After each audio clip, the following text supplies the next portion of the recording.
Hi everyone, my name is Rajat and I'm a business analyst in an IT company. Today, um, I'll be I'll be showing you the report view features of Power BI. So let's start. So the first features that I'm gonna talk about is drill up and drill down. So drill down is basically when we want to move from a general view data to the more specific data. For example, here we can see a chart where it is showing sales by year.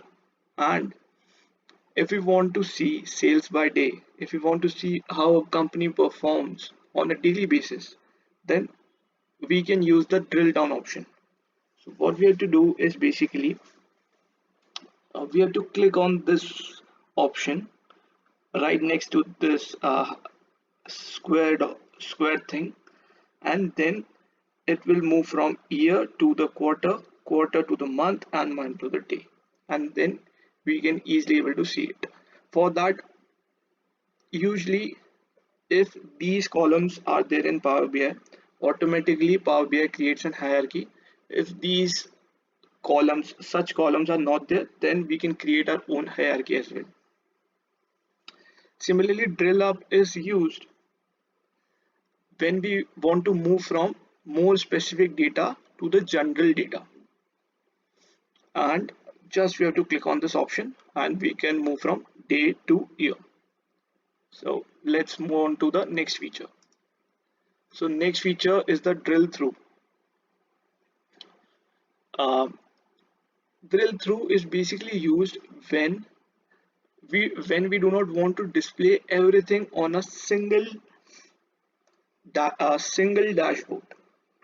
So what we can do is we can add the visuals on in the multiple pages, and then if you want to display some more deeper details for a particular visuals, then what we can do, we can set the drill through.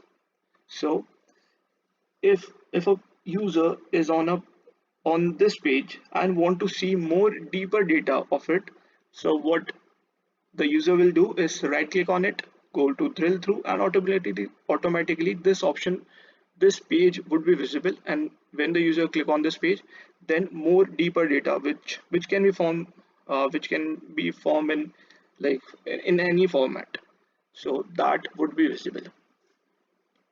So let's move on to the next feature. Next feature is edit interaction. Yeah, so as we know that all the visuals are interactive. That means if I select if I select different option in a slicer, then automatically my visuals would be changing. But in any case, if we want that, if we change the visual options, the the slicer options, the visual should not be changed, so we can use this feature. So what we have to do is just basically we have to click on a particular slicer, and then okay, when then we have then we have this option, and we have to click on this encircle option.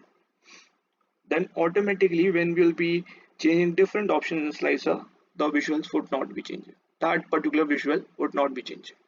So let's move on to the next feature, which is multi select in slicer.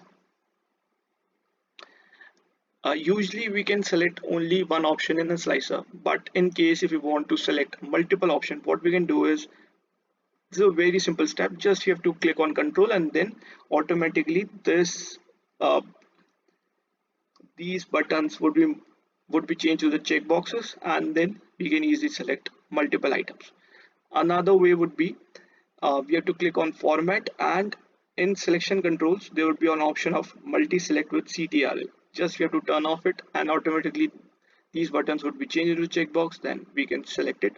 Then we even don't want like do not want to we can even not hold the control button, and then also we can select the checkbox. So the next feature is bookmark and selection. uh, this feature is basically used when we do not want to show some of the visuals to a particular user. That may be because some visuals would not be useful that for that particular person. Somebody, example for example, if somebody is from USA and we only want to show the visuals for the USA one, so we can use this feature. So what we have to do is click on the bookmarks, then we have to add a bookmark. After that, we have to click on selection, then all the visuals that are in a particular dashboard, that would be visible. And we can turn off all the other visuals which are not related to USA. We have to just click on this I button and that visual would not be would not be seen for that particular version. Then we have to just right click and update it. So that's it. Then that particular user would not be able to see that visuals and see will be only able to see the appropriate data. So uh, yeah, so this was the last slide, and please like, comment and share my video. Thank you so much.